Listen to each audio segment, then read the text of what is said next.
Yes, indeed, the Jim and Terry Show coming to you from the Hobbit Hole Studio in Bobcaygeon. Glorious spring morning. Great day to be locked away in the Hobbit Hole? The bunker? What? Yeah, well, I'm going to get outside and do some outdoor chores while the sun is shining. It's been a bit of a mixed bag in terms of weather, and that is a problem when you've got outdoor chores to do. There's still, what do they call them? Hangers? Broken limbs still stuck in the treetops that are going to fall on somebody at some point. And there are still some leaners, trees that are partially turned over because of the ice storm that may go all the way. And then there are trees that are just, most of them are just stumps of their former selves. All of that is chainsaw work waiting. Speaking of chainsaws to reality, how do we justify our opinions about things when our sources are a little skewed? If we don't get out and check out news from all kinds of sources, we are doing ourselves a disservice. We are forming opinions which we will embrace and believe as true, but without ample evidence. Opinion is just opinion unless you have facts to back it up. And not just anybody's facts. We have to agree upon the facts. And we have to agree upon defining terms. For instance, one of my favorite ones that has been taken over by the right side of the political spectrum is the word common sense. Common sense was used by former Premier of Ontario, Mike Harris, at a time when I was just getting started in my teaching career and being a fervent unionist. I could see the words common sense being commandeered by Harris, who had his leather jacket ad and a denim work shirt, sleeves rolled up, to let the viewers know that he was working for the common people, the workers, the ones who roll up their sleeves to get things done. Well, I thought that was me, rolling up my sleeves to get things done. I thought it was common sense that we're all rolling up our sleeves if we've got a job and we're doing it. Aren't we all rolling up our sleeves? Well, not if you're a conservative in the 1980s and 90s in Ontario. It was a time to go after unions. It was a time to de-unionize. It was a time to attack workplace health and safety, attack unions and your right to be a card-carrying member, to protect yourself. All of that came under attack under the guise of a label called common sense. It was common sense that we need to go after unions, that we need to disrupt them, that we need to remove them. Why? Common sense for some person is not common sense for another. So we began discussions in political realms by defining the terms. Common sense means one thing. As I learned from a sibling in an email exchange about Donald Trump and his election victory, common sense, it's common sense. DEI is opposed to Christian values. It's common sense. DEI and woke activism is bad for the country. It's common sense. Common sense? Well, where is all this going?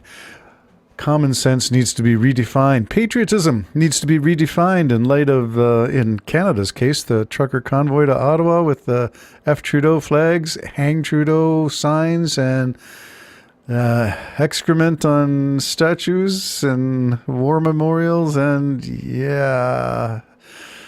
swastikas. Okay, so we shrug our shoulders. It's common sense to me that you don't desecrate, let alone defecate, in public places of honor, such as a war memorial, or in the American case, the Congress.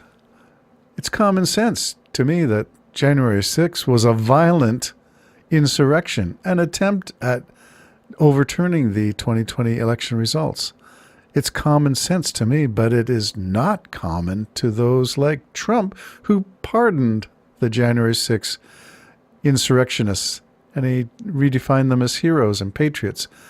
What? When terms get taken over and redefined they become troublesome. They're like, what do they call them? Signaling when you redefine terms. So I'm not sure about that. Just the same as the moniker pro-life no longer means to me pro-all life. It means you value the life of a fetus more than the life of a mother or the person as he or she grows. The abandonment of child support, the abandonment of lunch and breakfast programs at school, the abandonment of wage increases. All of these tell me that you're not pro-life, you are pro-fetal life. So let's define terms.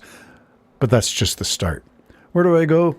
How about to Ground News? You've heard me speak of it. It's a subscription service, an app that I get. And I enjoy it because it helps as I look through and sift through topics to see where it's coming from, left, center, right. It helps me to understand how many on the left, how many in the center, how many on the right are covering a story. It helps me as I look at the titles of the articles to see how bias comes through in the titles even. I'm going to start with this one and we'll see how far we get into it. This is from Ground News. It's about the United States. Yeah, well, that's part of my main interest. The title is Divine Dreams and 38 Virgins at Trump Prayer Event. The caption came from an article that is deemed by Ground News to be in the center. Now, I can also click on a bias comparison button and see how that story and that title stack up against other things. I can see that there are 66 articles covering this news item. So let's take a look and see where they're all coming from. I got this when I clicked on the blind spot, which is I've identified my inclinations to be center left. And so the AI, the algorithm from Ground News, provides me with things that are not my usual consumption source. And so that's helping me identify my blind spot. All right, so what happened? There was a prayer, National Day of Prayer in the, I'm going to say it was in the Rose Garden of the White House. And here is some of the detail. Coverage of Trump's National Prayer event starkly diverged, with right-leaning outlets emphasizing the positive aspects of Trump bringing back religion. That's in quotes, so that's a phrase that was used by someone. I'd need to know who said that. And framing the event as a key effort to foster unity, underscoring his attempts, his being Trump, his commitment to faith. Commitment to faith? Okay, we can go down that rabbit hole too.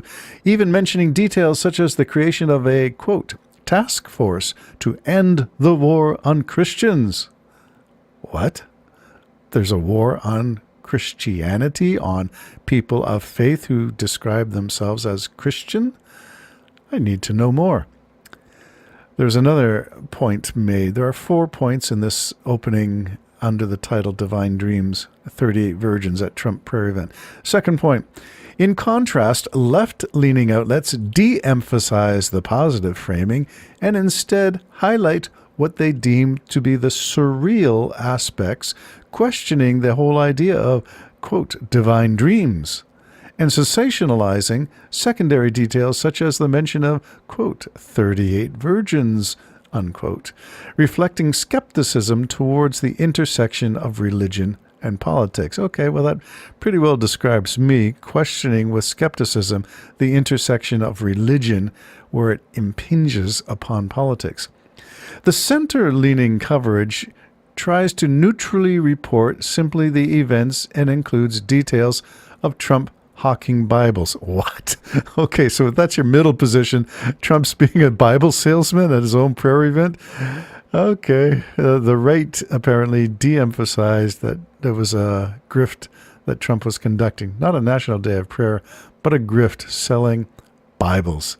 Fundraising, just like memes, coins, bitcoins, the Trump coins, the Smalania coins, all of which were grifting. How can you let someone in office who grifts perpetually, making money off the office of the presidency. All right, the final bullet point. This is just in the opening.